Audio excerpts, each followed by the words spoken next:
ना जाति ना धर्म, सबको शिक्षा बराबर मिलेगी। आज मेरी बात को याद रखना, तभी जाके बदलाव होगा। क्योंकि गरीब अच्छी शिक्षा और जो प्राइवेट स्कूलों में वो नहीं ले सकते। फिर ऐसे हेल्थ पॉलिसी को हम लोग ठीक करेंगे। मैंने अपने हाथों में, मेरे पिता ने दम तोड़ा और यह संकल्प मैंने उस दिन लिया था कि पैसे की कमी के कारण या समय में इलाज न मिलने के कारण किसी की जान न जाए, इस लक्ष्य को भी हमें पूरा करना। मैं आपको विश्वास दिला कहता हूं आजाद समाज पार्टी की तरफ से, बीमार की तरफ से, कि ऐसी हेल्थ पॉलिसी लाएंगे कि सरकारी अस्पतालों में ही टेस्ट होंगे, वहीं पर जो है डॉक्टर अवेलेबल होंगे, वहीं पर इलाज होगा, वहीं पर दवाई मिलेगी और अस्पतालों में सुविधा ऐसी होगी कि उनके मुकाबले का कोई प्राइवेट अस्पताल आसपास दूर दूर तक नहीं है। अभी इलाज की कमी पर उत्तर प्रदेश से एक खबर सुनी थी। एक महिला को खुले में प्रसव पीड़ा हुई, डॉक्टर नहीं थे, महिलाओं ने उसको जो है देख लो सामने कैमरा कि ये वो प्रदेश है जहाँ जो लोग धर्म का डंका लेके घूम रहे हैं और जो तमाम तरह की बातें करते हैं, महिलाओं को कहते हैं कि हम इनको देवी मानते हैं। उसी प्रदेश में अखबार उठा के देखो, हर जिले में रोज किसी न किसी देवी की, जिसको बेटी रूपी देवी में कह रहा हूं, जिसको आप कहते हैं देवी मानते, उस बेटी की इज्जत के साथ रोज खिलवाड़ हो रहा है। ये हम आपके हमारे सबके सामने, क्योंकि हम पे सारी खबरें रहती है कि हमारे बच्चे, हमारी टीम, हमारे संगठन के लोग, हमारे परिवार के लोग गांव से जुड़े हुए हैं, हर गांव की खबर उनके पास रहती है। और अभी तो बड़े बड़े चैनलों ने चलाया कि 3 दिन में 14, 2 दिन में 14 हत्याएं हुई उत्तर प्रदेश में, 14 हत्याएं। प्रतापगढ़ में तो 3 एक परिवार के पिता 2 बेटों की हत्या हुई और एक अध्यापक को जौनपुर में बहुत दिन पहले मार दिया था, हमीरपुर में, आज तक हत्यारों का पता नहीं। अधिकारियों से बात करते सब 2 दिन में कर देंगे, 4 दिन में कर देंगे। मैं आपको विश्वास दिलाते कहता हूं, जिस दिन आजाद समाज पार्टी में ताकत होगी, कानून व्यवस्था इतनी अच्छी होगी कि पहले तो कोई गुंडा किसी की बच्ची की तरफ आंख उठा के देखने की हिम्मत नहीं करता। हत्या तो दूर की बात है, वो हत्या जैसा शब्द अपने दिमाग में नहीं सोच पाएगा। गरीबों की जमीन छीनी तो बहुत दूर की बात है, गरीबों की जमीन की तरफ आंख उठा के देखने की हिम्मत भी कोई जुटा नहीं पाएगा। और अगर किसी ने अपराध कर दिया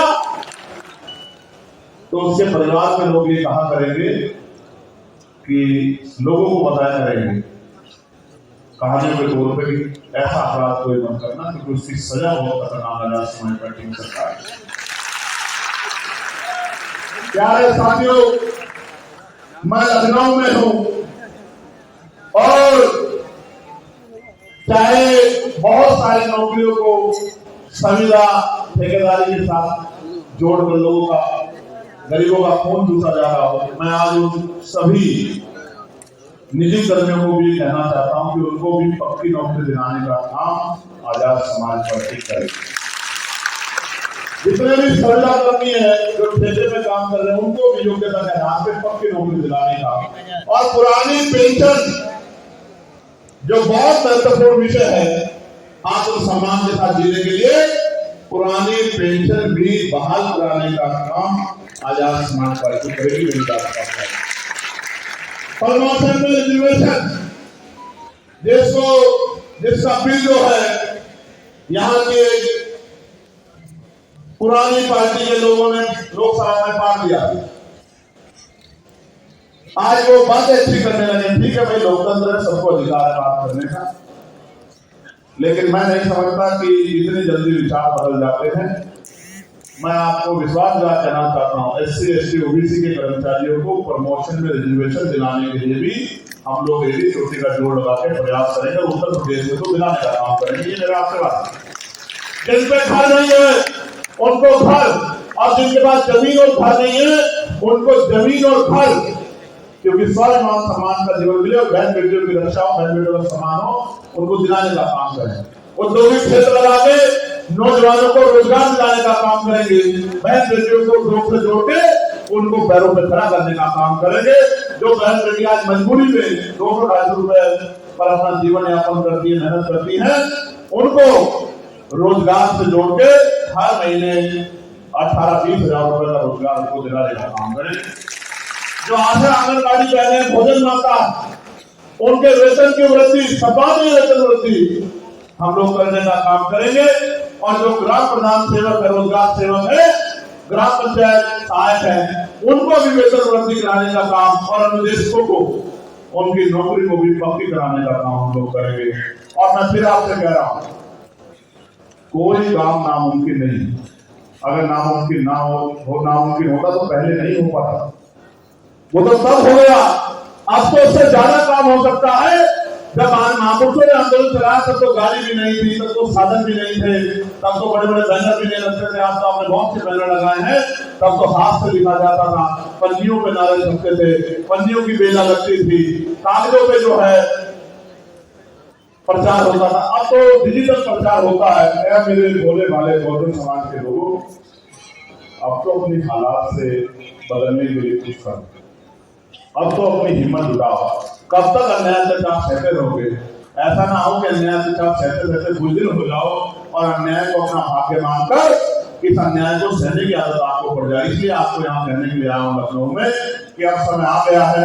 अब मैं आपसे ये कह रहा हूँ कार्यकर्ता पदाधिकारियों से, अब आप रोज घर से निकलिए, 2 घंटे अपने क्षेत्रों में काम कीजिए, बूथ की कमेटी बनाइए, सेक्टर की कमेटी बनाइए, विधानसभा की कमेटी बनाइए, भाईचारा कमेटी बनाइए, जिला कमेटी को मजबूत कीजिए।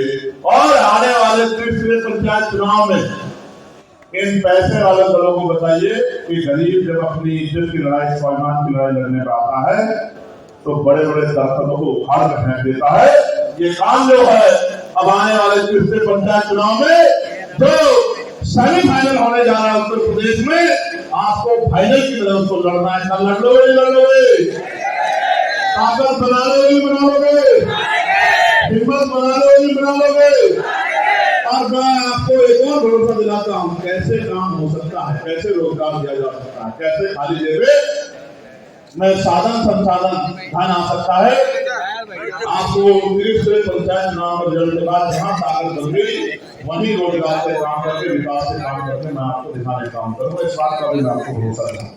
और अंत में एक छोटी सी बात मुझे आपसे कहनी है, पत्रकार साथियों से भी कहनी है कि कभी कभी हमारी खबर भी दिखा दिया करो।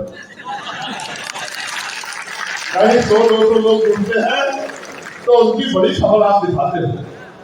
अब ये हमारे प्रमुख सम्मेलन जो 18 मंडलों में हो रहे हैं, जो पहला सम्मेलन सहारनपुर में हुआ जहाँ हजारों कार्यकर्ता जुटे, उसके बाद हमारा दूसरा सम्मेलन जो हापुड़ में हुआ जहाँ हजारों कार्यकर्ता जुटे, उसके बाद हमारा तीसरा सम्मेलन जो गाजीपुर में हुआ जहाँ हजारों कार्यकर्ता जुटे, और ये चौथा सम्मेलन चौथा सम्मेलन जो बहुत शानदार सम्मेलन उत्तर प्रदेश की आर्थिक राजधानी कहे जाने वाले आगरा में हुआ। और ये जो 5वां सम्मेलन आज इस लखनऊ की धरती पे हो रहा है, महाराजा लखन सिंह की धरती पे हो रहा है। मैं आपको कहना चाहता हूँ अभी 13 सम्मेलन बाकी हैं। 5 सम्मेलन के बाद ही कई सारे राजनीतिक दलों की नींदें उड़ गई हैं और कई सारे गरीबों के आंसू पूछने का काम हो गया है। उनके मन में इच्छा पैदा हो गई है कि जब इस तरह से पार्टी का ग्राफ बढ़ रहा है तो हमारे आने वाला समय वो बहुत अच्छा है, हमारी ताकत बनेगी, हमारा सम्मान होगा। हमें धार्मिक तौर पे जो अन्याय हमारे साथ हो रहा है, मैं आपसे कह रहा हूँ जनाब, जो धार्मिक तौर पर अन्याय आज आपके साथ सरकार कर रही है, ये गुंडे प्रदेश छोड़ के भाग जाएंगे। इस दिन आजाद समाज पार्टी के हाथ में ताकत होगी। मेरी बात आप भी कभी किसी को वोट देते हो, कभी किसी को वोट देते हो, हर बात ठाने जाते हो। मैंने आपको समझाया था जहाँ आपका सम्मान नहीं होता वहां क्यों जाते हो, फिर भी बार बार जाते हो, फिर कहते हो हमारी कोई सुनता नहीं है। आपके सुनने वाले भी और आपके सुनने वाले भी, आपकी बात को मजबूत करने वाले भी और आपकी रक्षा सुरक्षा करने वाले भी, आज ये इतने नौजवान और सम्मानित लोग यहाँ बैठे हैं, बताए, मैं इस मंच से पूछना चाहता हूँ, बताए मुस्लिम समाज की ताकत उनकी रक्षा करोगे नहीं करोगे? बताओ।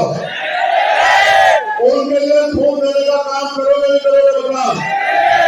अपने पिछड़े वर्ग में शेड्यूल कास्ट के भाइयों के लिए उनकी ताकत बन के सिख भाइयों के, जैन भाइयों के, बौद्धिस्ट भाइयों के उनके हक अधिकारों की रक्षा करोगे नहीं करोगे? बताओ। भाईचारा बनाओगे नहीं बनाओगे? बताओ। मैं इसलिए आपको भी इशारों में कह रहा हूँ, कब तक खड़े रहते रहोगे मियाँ? आपके अपने वालों से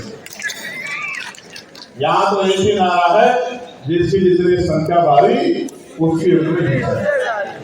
तो आप लोग भी मन थोड़ा सा बदल के देखो, फिर आप देखना कि उत्तर प्रदेश की हवा बहुत दूर तक जाएगी।